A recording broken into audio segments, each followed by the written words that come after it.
A poll conducted by NY Polls earlier this year revealed that 90% of Nigerians who buy petrol purchase it at a price above the official rate. So how much are Nigerians paying for fuel? Oge Modi, CEO of NY Polls, joins us via Skype for this discussion. Thank you so much, Oge, for joining us. So I guess it's now a new reality, especially in places like Lagos. Everyone used to buy at 87 naira per litre. Now that has changed. I guess the story is not too surprising in the north and several other parts of the country, but I think maybe the Lagos story is probably a good place to start. What can you tell us? Well, I mean, the interesting thing is that we've been doing a pump price monitoring for about 18 months to June last year. And then earlier this year in March, of course, when the onset of the scarcity first started in Abuja, before it spread to other parts of the country, we did a poll that looked at, how many people were buying above the pump price of 87. Like you said, 90%. As of last week, 95% of Nigerians were buying above the pump price of 87. And the average price was 130 naira. Now, what we looked at, the differences across the regions show that the southwest region and the north central actually buy at a lower price, say about 100 to 113, compared to the northeast, the northwest, and the southeast regions. So when you're looking at the regions, it's actually quite different looking at the price. But again, the average price comes to about 130 naira as of last week. Right. So it really does sound like Nigerians are accepting this. What does your poll tell us about the reaction to this new reality that more and more people are selling above the official price?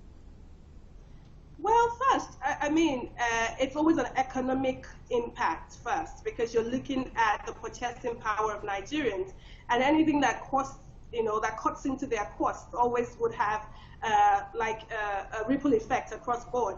So once the price of fuel goes up, or price of petrol goes up, we notice that Nigerians often complain about transportation. So the first place that's usually hit is transportation. Secondly, they tell you the price of goods and services have gone up. Then they say there's restriction in the movement, so people are not moving around as usual because the cost of transportation is high. And then, of course, the cost of doing business in Nigeria goes high. So when we're talking to our respondents, in that order, they said transportation first, prices of goods and services, restriction of movement, and of course, the cost of doing business in Nigeria. So it always does impact. And the reaction is that the government should try and do something. Either they have a dialogue with the marketers, or they get to at least try to monitor the pump price at the filling stations. All right. Okay. Especially after the strikes that we saw just before the elections, maybe we'll say that was the lowest point.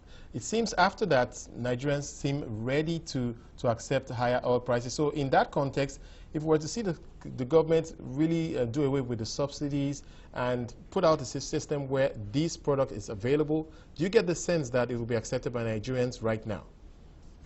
Well, I think it will be accepted if there is something like there's a soft landing.